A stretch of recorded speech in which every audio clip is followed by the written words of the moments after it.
जन्मेजय के द्वारा सर्प यज्ञ दूसरा खंड। तो विंता ने कहा, पुत्र मैं सोत की दासी बन गई हूँ।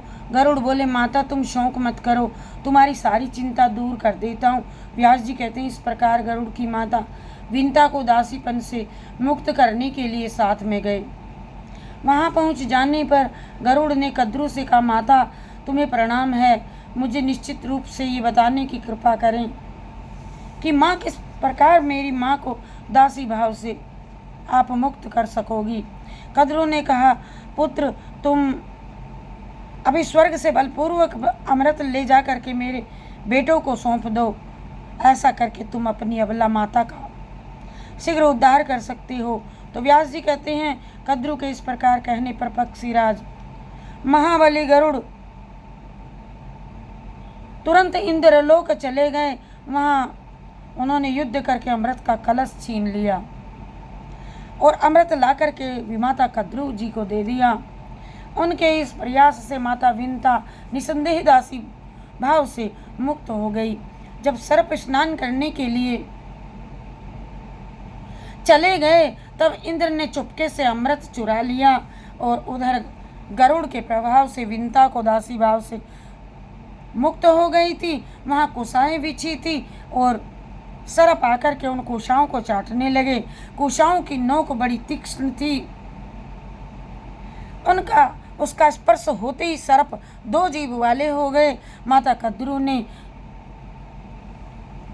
अपने जिन पुत्रों को श्राप दिया था वे वासुकी प्रभृति नाग ब्रह्मा जी की शरण में गए और श्राप से उत्पन्न होने वाले भय की बात उनसे कह सुनाई। तब महाभाग ब्रह्मा जी ने सर्पों से कहा, अ वासुकी, जरत्कारु नामक एक श्रेष्ठ मुनि है, उन्हीं जैसे नाम वाली अपनी बहन तुम उन्हें सौंप दो। उनके गर्भ से जो पुत्र उत्पन्न होगा वही तुम लोगों की रक्षा करेगा। आस्तिक नाम से इसकी प्रसिद्धि होगी। और ब्रह्मा जी की ये कल्याणमयी वाणी सुनकर के वासुकी वन में गया और अपनी बहन को विनय पूर्वक मुनि को सौंप दिया। उस कन्या का नाम भी जरत्कारु था और मुनि का नाम भी जरत्कारु था। जरत्कारु मुनि ने उसे अपने समान वाली जान करके वासुकी से कहा, जिस क्षण भी ये मेरा अप्रिय कार्य करेगी मैं उसी क्षण इसको त्याग दूंगा, मैं इसे रखूंगा नहीं। इसके बाद जरत्कारु मुनि उस महान वन में स्वच्छ पर्णकुटी बना करके उस भार्या के साथ विहार करते हुए सुख से जीवन व्यतीत करने लगे। एक समय की बात है, मुनिवर जरत्कारु भोजन करके सोने लगे। वही वासुकी की बहन भी बैठी थी, मुनि की पत्नी बैठी थी। उससे उन्होंने कहा, प्रिय, किसी प्रकार की भी स्थिति क्यों ना हो जाए तुम मुझे जगाना मत। संध्या का समय उपस्थित हो गया और मुनि जगे नहीं। तब धर्मलोप के भय से डर करके उनकी भार्या जरत्कारु निश्चिंत हो उठी। उस बेचारी जरत्कारु ने अपने पतिदेव मुनि जरत्कारु को जगा दिया। मुनि की नींद टूट गई।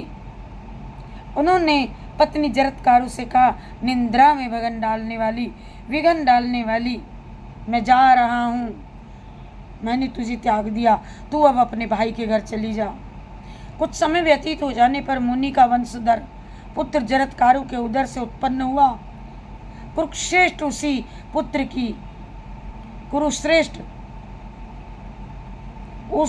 उसी पुत्र की आस्तिक नाम से प्रसिद्धि हुई।